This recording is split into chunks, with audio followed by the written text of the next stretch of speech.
Hi.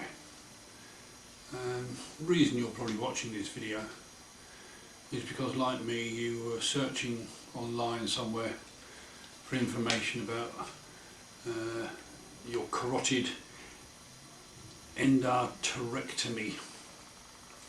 That's a good one, isn't it? That's a good name.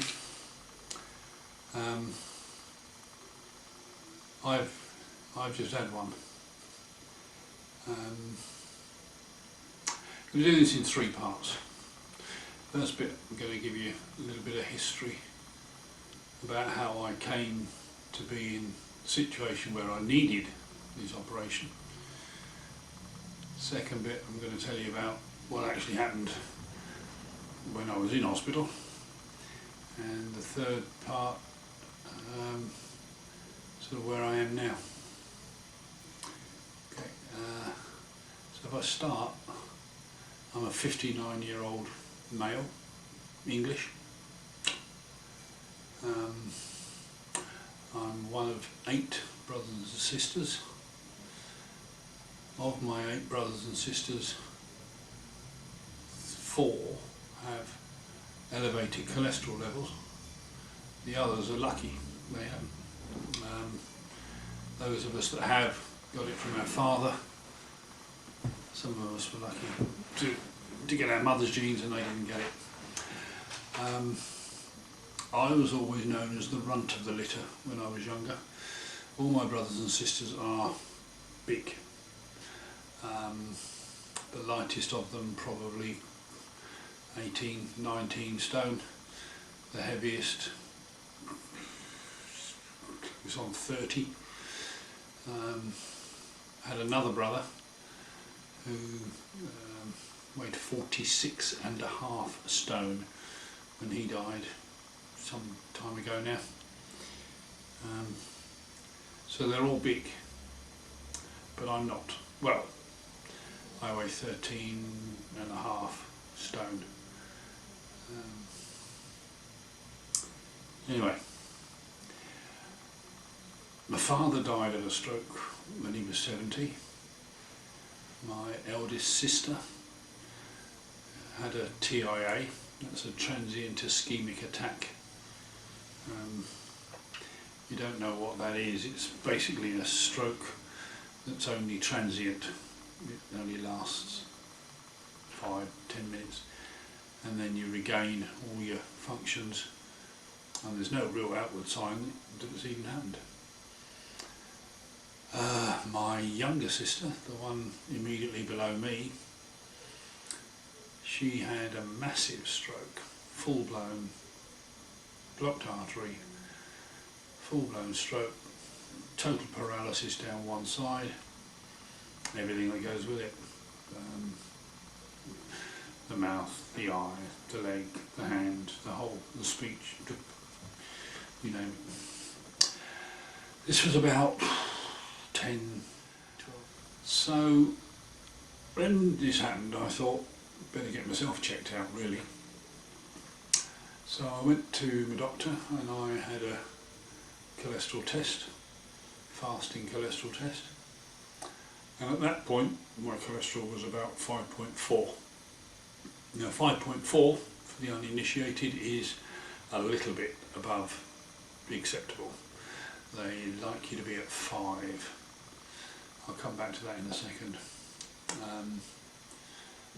So with my family history and a cholesterol level of 5, they said 5.4, they said there was something, you know, I should do something about it. So didn't want to go onto medication, so I radically changed my diet. For a month I basically ate like a rabbit. I ate salads and I ate oily fish and I ate chicken and I didn't eat meat, dark meat, and I didn't eat dairy, and I went the full works, and it came down 0.2 over a month, ended up 5.2. So reluctantly I accepted that I had to go on to statins. So I started taking what we in England call simvastatins. You might call them something else in your own country. if you're seeing this abroad, but we call them simvastatins, and I was on those for a month. And I went back to my GP, see how they were going, and it had come down to 4 point something. I can't remember exactly what it was. I was quite pleased with that, 4 point something. And he said, "Oh, let's see if we can get this down to 3." So he put me on arthrostatins. So I changed those, and it came down a bit below 3. Can't remember exactly what it was, but basically I was thinking, yep, good. You know, I'm slimmer than all my brothers and sisters. I have caught this before it got too bad. I'm on the statins. I've quit smoking. I'm going to be all right. You know, won't happen to me. I should be fine. So, carried on really.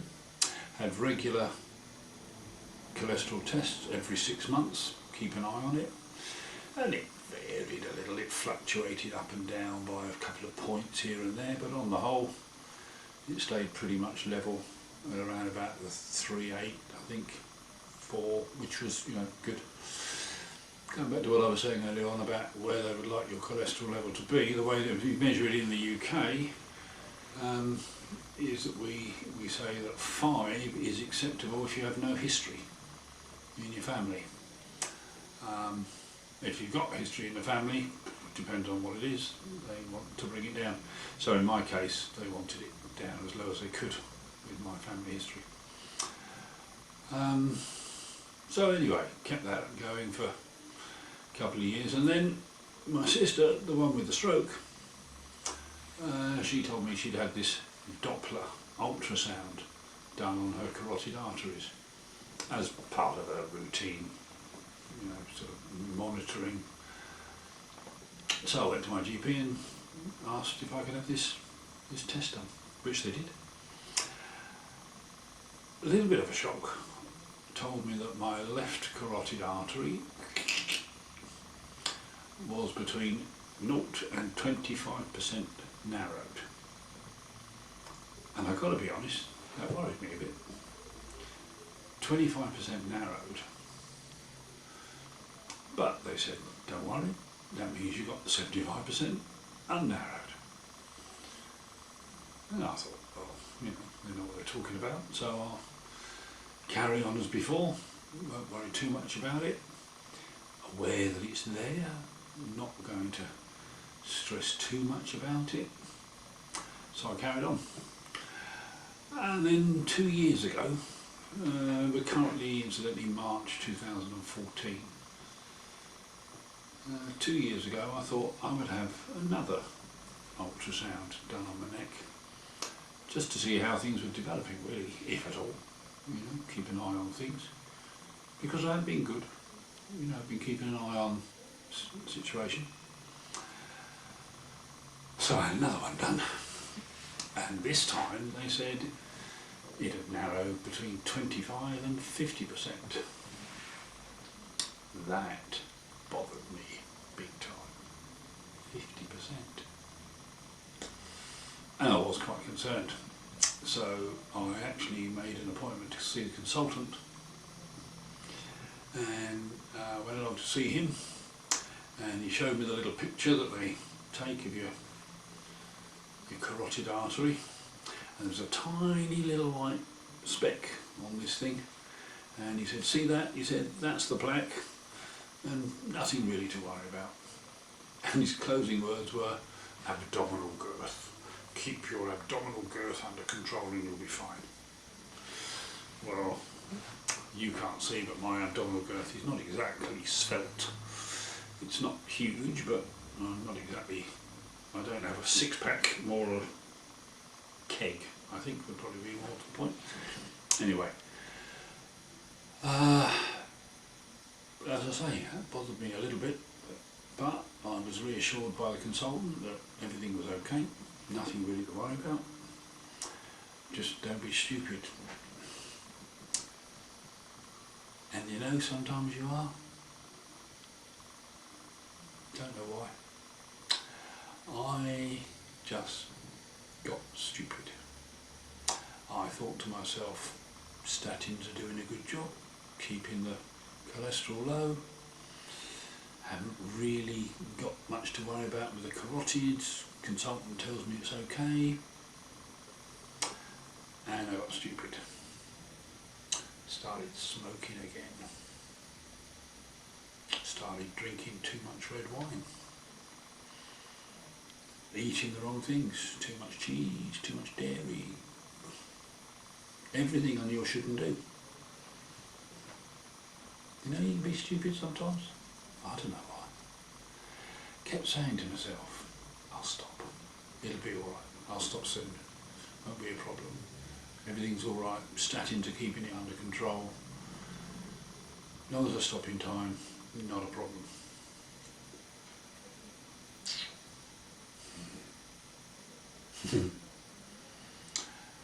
Doesn't work like that. Brothers and sisters, it doesn't work like that. So, moving on to today, I'll do that again. Moving on to today.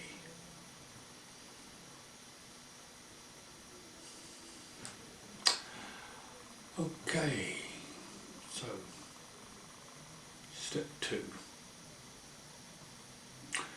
About a fortnight ago, 2 weeks ago, I'm in my car, I'm driving along the road, and suddenly my right arm goes floppy. Now, need to add something here. About 12 years ago, I prolapsed a disc in my neck. And the symptoms of that were a floppy right arm. Happened when I was on holiday, riding my motorbike across France. Girlfriend on the back. Went down to breakfast in the morning, went to pour some cereals out, arm just went. Went to see the consultant when I got back, and he said, prolapse disc, it's going to get worse as you get older, but nothing we can do about it now. We'll have a look at it in years to come, if and when it gets bad. So, 2 weeks ago I'm in the car, suddenly, without warning, the right arm goes floppy. And I thought, prolapse disc. It passed within a couple of minutes, which should have been a warning. A couple of days later, it happened again. But this time, I had actually rolled my neck. Now, I'm not going to do that because it's painful, but I had just rolled my neck in the car, and within a few seconds, pins and needles in my right arm, floppy right arm. That lasted about 10 minutes. And I thought, rolled your neck, compressed the disc, prolapsed it a little bit more, pressure on the spinal cord, pins and needles in your arm. But you better go and get it looked at. Got home, carried on as usual. Then last Wednesday I was sitting in a chair in a meeting, looking straight ahead, no turning of my head either side, no pressure on my neck at all, and my right arm just went flop. Bad pins and needles. Lasted 10 minutes plus. I had my hand under the table, frantically pumping my wrist, my fist, trying to get sensation back in my hand. Couldn't disrupt the meeting, important meeting. So I'm trying to get my hand working again.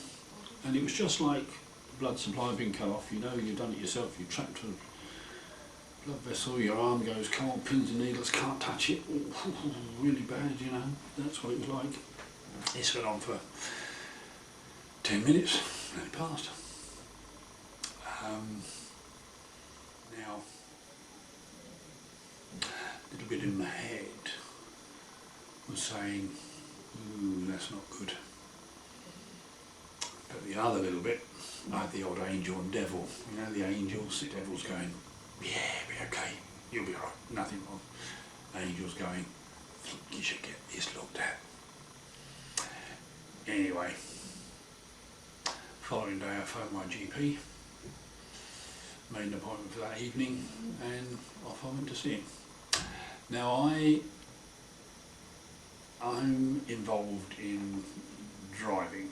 I'm not a driver as such, but that's my job. I'm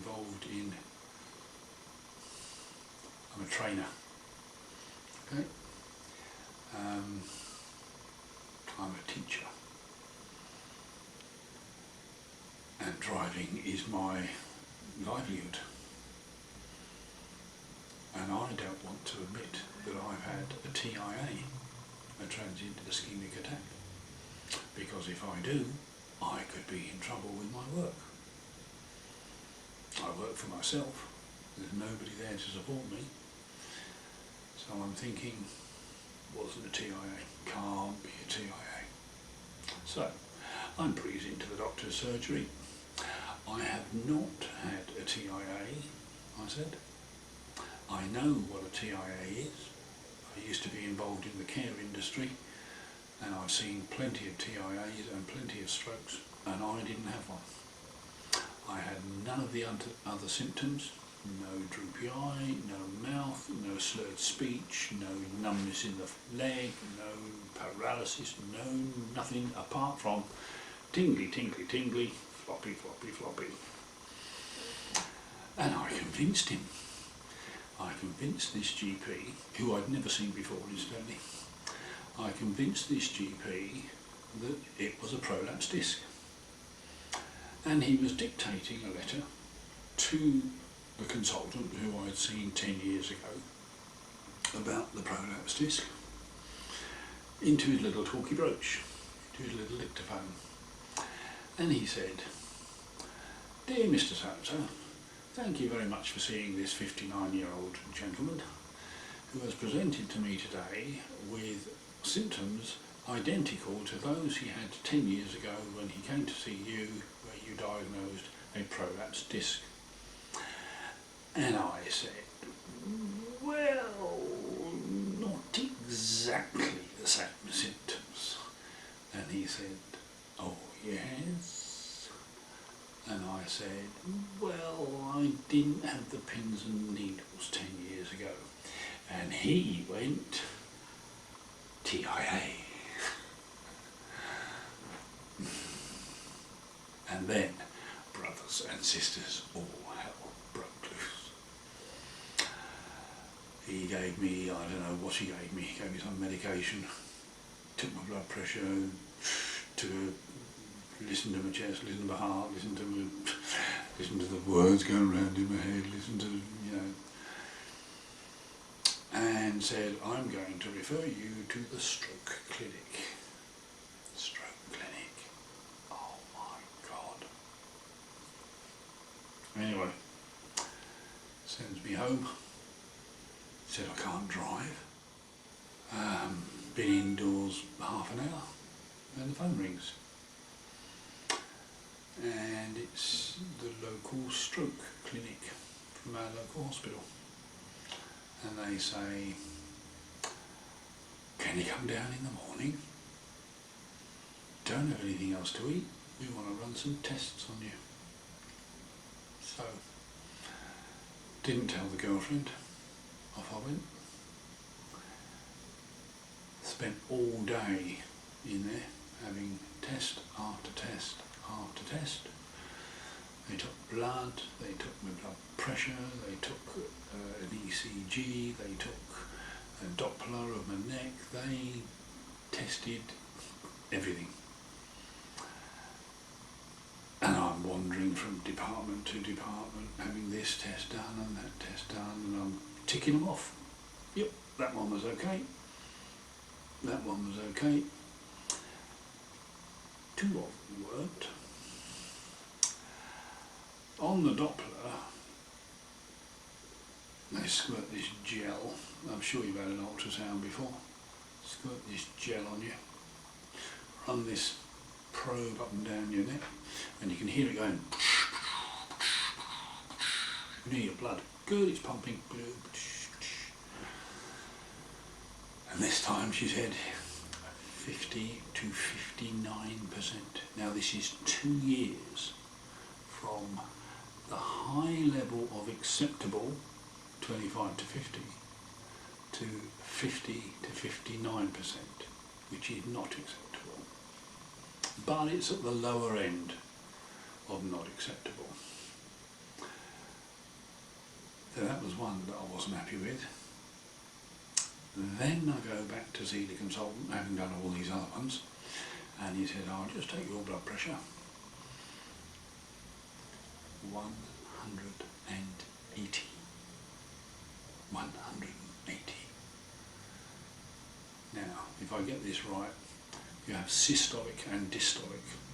Systolic, if I'm correct, is the pressure as your heart beats. Dystolic is the pressure when your heart is resting. I didn't look at the rest. I wasn't interested in what it was at the resting period. 180. Ooh, I'm going to pop. That is known as a hypersensitive event, I believe. And the normal line that comes under that is seek immediate emergency attention.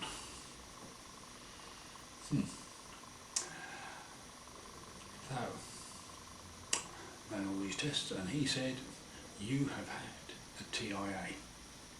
You can say what you like, but you've had a TIA. I had to accept I've had a TIA. Anyway, he said, I'm going to refer you to the vascular surgeons at St Peter's Hospital in Chertsey, Surrey, England, which is the next health authority across. Now I mention them because I owe them a lot. Brilliant people. But going back. So he sends me home. In the meantime, call the girlfriend, tell her what's actually happening. Oh dear. Up in the air, blah, blah, blah, blah, comes rushing over to the hospital. Me still being the fool.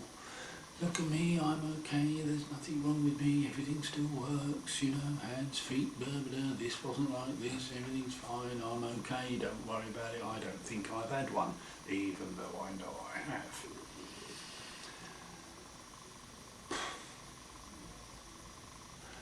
Get in the door, 10 minutes from the hospital, get in the door, the phone's ringing. This is St Peter's Vascular Surgery Department.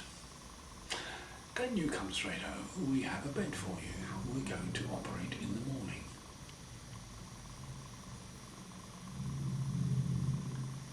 Pardon? Can you come straight over? We are going to operate in the morning. This is like 8 o'clock Friday night. Okay. Put some stuff in a bag. Over we go. It's about a 20-minute drive. Girlfriend's driving. Get to the ward. I don't even think my backside touched the bed before they stuck a line in me. There were lines for this and lines for that and tubes for this and tubes for that and you name it, they were sticking it in me. Surgeon came to see me. Said, going to operate in the morning on an emergency list, because it was a Saturday. You're second on the list, we've got a small operation to do before you, but then you'll be next one down. And see you in the morning, he said.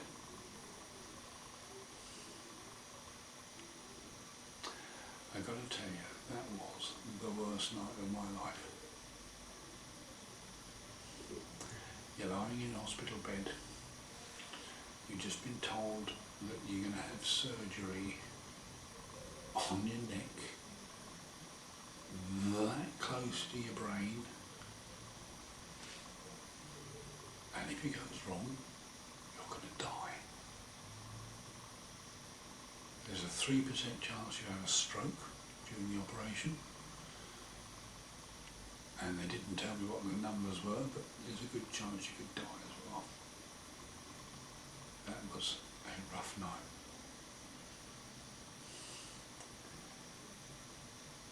I wrote to all my loved ones, trying to say goodbye, thinking, if they're reading this, I'm dead.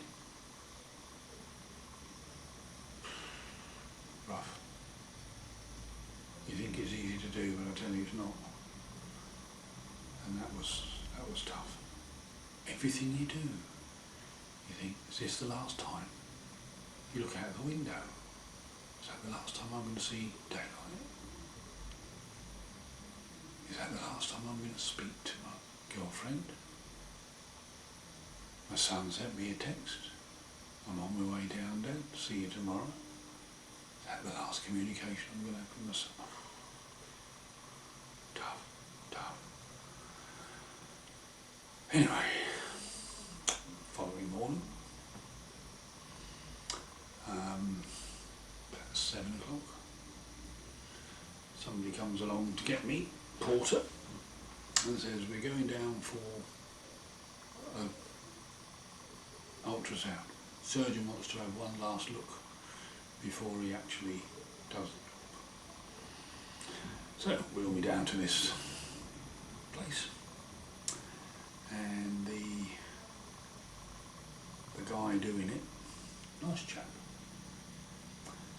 actually shows me what he's doing.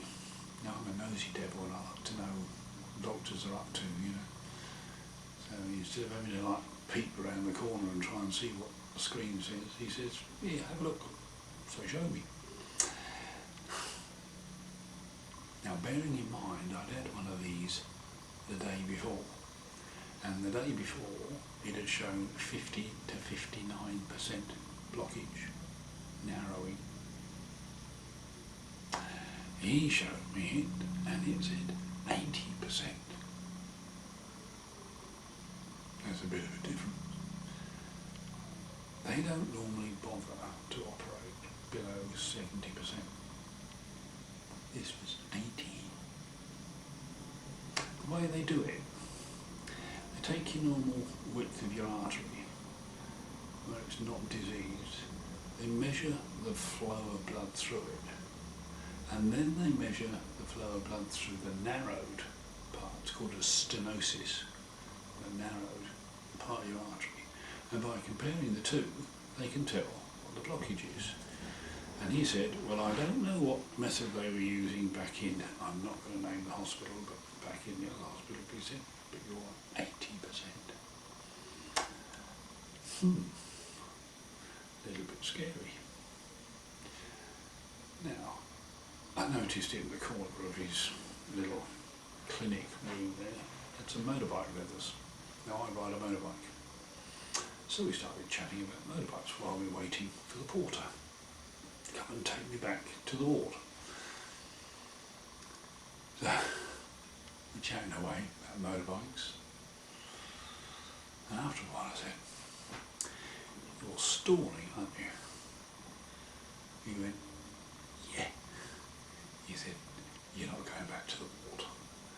We've changed the list round. Lady's got to wait, you're going down now. Oh, right, okay. Yeah, fine.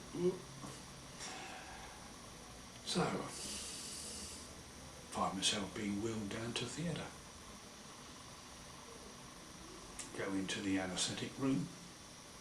Already got pipes and tubes and cannulas and needles sticking out of every orifice. And you just get swept along. You don't get time to think. Perhaps it's what they do on purpose, I don't know. But I remember thinking afterwards, I didn't even have time to say goodbye. to anything or anybody, just bang, gone.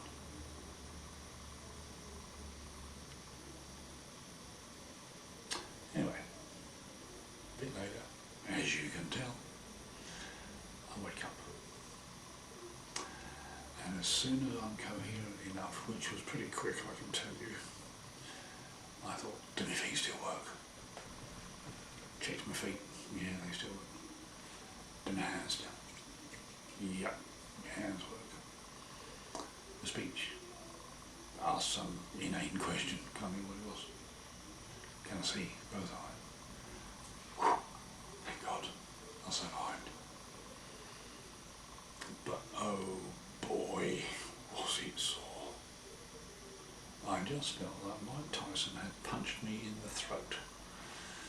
Because it's the only kind of thing I can imagine. You think back to some of his fights and some of those left hooks he used to deliver, I thought. Anyway, I'm taken from there to the high dependency unit. Not intensive care. I don't need one-on-one, but I do need close monitoring. They've been digging around in my arteries within a few inches of my brain, and if something goes wrong, you don't have an awful lot of time to actually react to it. So I'm in the high dependency unit. I've got a drain in my neck. If I just shift forward, I can show you, I think, where that was. That's where that was. That went in there, up beside this lovely scar I've got to about this high. It was pressed right against my windpipe. I could feel it here. It was not a pleasant experience. Big water bandage on my neck. And there I stayed for 24 hours. Blood pressure dropped during the night a little bit, well, quite a bit. They pumped me full of whatever, and it sort of slowly came back up again.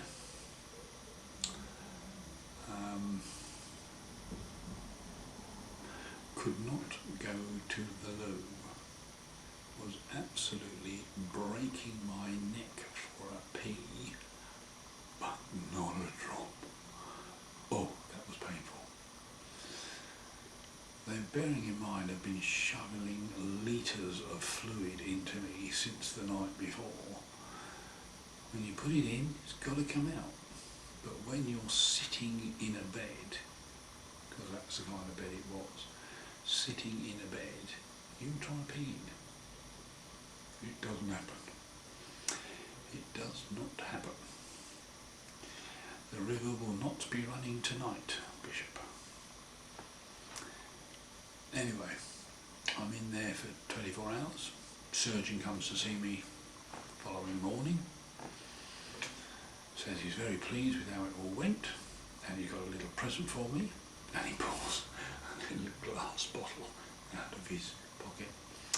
And he's got my diseased artery in it, and he takes it out of the bottle with his bare hands and rolls it up like a cigarette and said, have a look through there.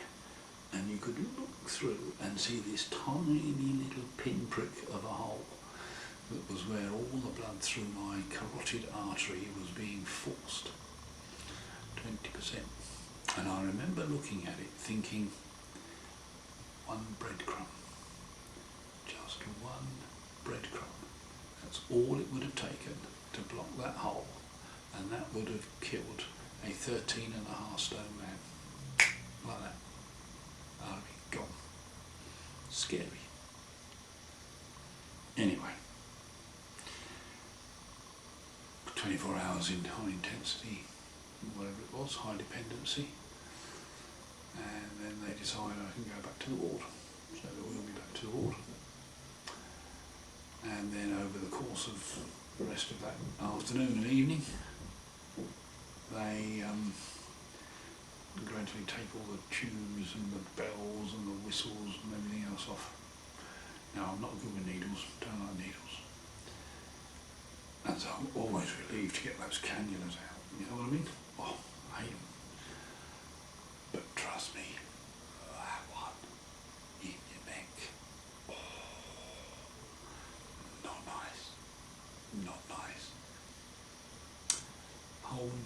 she says, take a deep breath. And it was like pulling a toilet chain.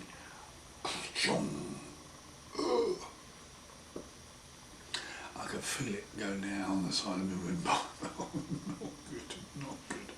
But the freedom once it was out, not connected to anything. Great. Stayed on the ward. They changed all the dressing. Took all this big pad thing I had on. Cleaned all the wound up. The best they could.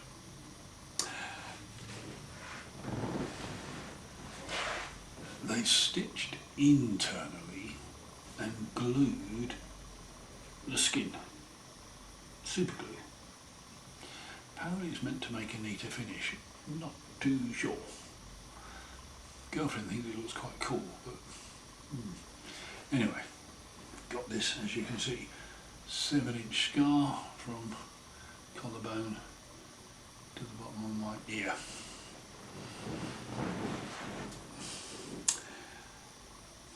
Then they let me go home.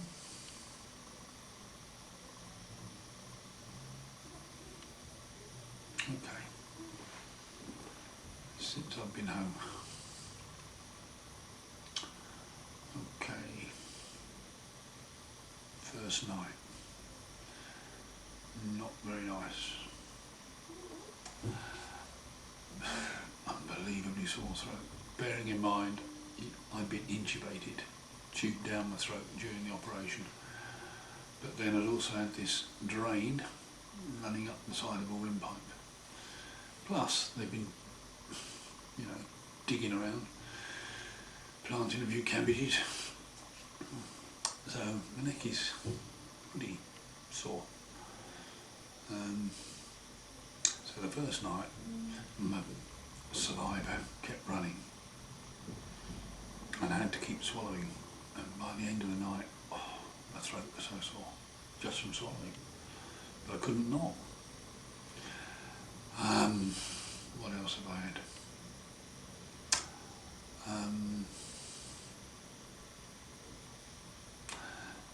The scar's a bit stiff. They actually sprayed some plastic skin over it. And believe it or not, that was really quite tight. Had a bath first night I came back, can't remember. First or second day, can't remember. But I didn't want to touch it. Had a bath the next day and just sort of gently cleaned it off. And it's a lot better. So that plastic skin stuff pulls. My voice is a bit croaky. I don't normally sound like this. Not quite so squeaky. But the worst bit is this. My bottom lip. For those of you who don't know, you've got a facial nerve runs down here. When the dentist injects into your gum, it's that nerve is paralysing. And if you remember, if you're doing the bottom jaw, knackers your bottom lip. Well, that's what I've got. Because apparently when he was cutting, he's stretched or bruised or not damaged, but traumatised, I think would be a word. Traumatised the facial nerve. And you've got various muscles around your mouth. And from here, on the lower side of your lip, you've got two muscles, and I'll have to read the names of these. I've got them down here. Not sure I got them absolutely right, but you've got the depressor labii inferioris, or something along those lines, and the depressor anguli oris. And it's two muscles here which effectively pull the lip down. So you can frown with your bottom lip. Nothing wrong with that.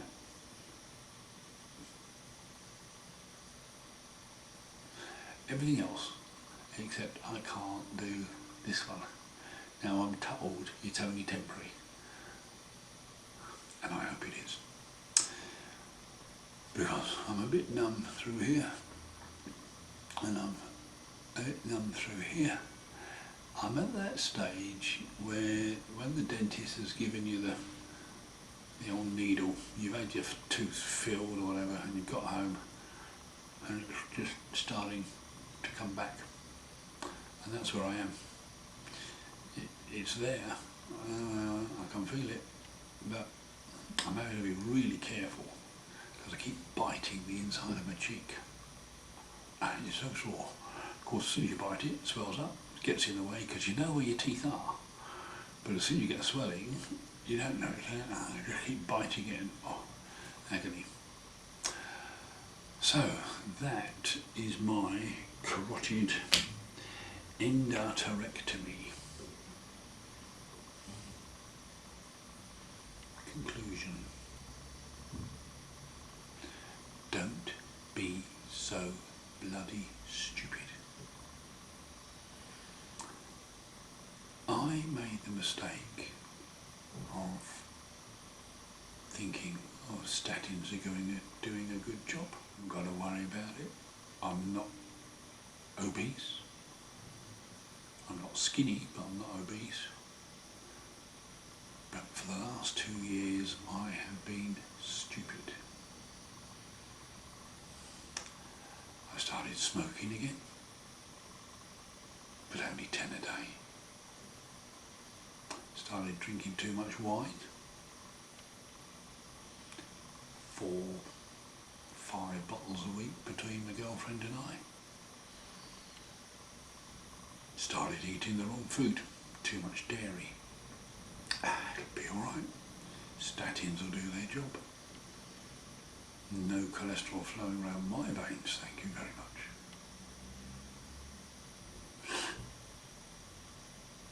Tell you the mistake I made. I knew it was stupid. I knew I had to stop. I knew I was going to stop.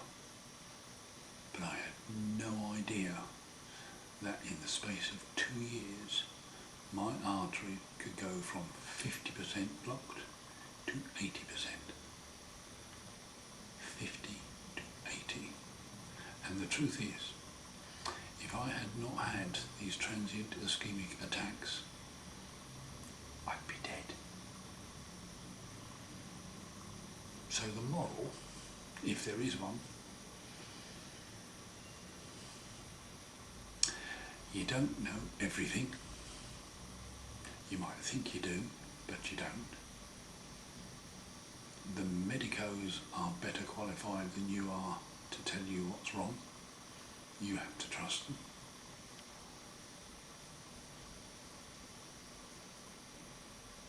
You can't abuse your body when you get to 60 years of age like you can when you're 16. And if I've learned anything from this, is number one, that in England we have an amazing health service. From first presenting to my GP on Thursday evening to being let out of that hospital on Monday afternoon, my care must have cost thousands upon thousands. I've had doctors, nurses, anaesthetists, surgeons, you name it, 3 consultants, you name it, thousands of pounds worth of equipment connected to me. And here in England, that's all free. I feel so sorry for you guys who have to pay for it, because I couldn't afford to pay for that. But the moral, if you're not feeling good, go and see your GP. Some people might have found this boring. They might think, stupid old fool, should have known himself. But I didn't. I didn't realise. If I'd known the damage I was doing in that short 2 years, wouldn't have done it. Just never realised it could be that quick. So if you're not feeling good, go get it checked out. Because without you going to the doctor, nobody knows about it. And the first indications are going to be when you become horizontal. And as you flap your way up to the pearly gates, there is no damn good saying, damn it, I should have thought. So, thank you, St Peter's Hospital, Chertsey, Surrey, England. Thank you, Mr Brownlin, vascular surgeon. Thank you, Dr Ibrahim, for insisting that I wait. Thank everybody. Not a religious person, but somebody to look after me. Hope this helps.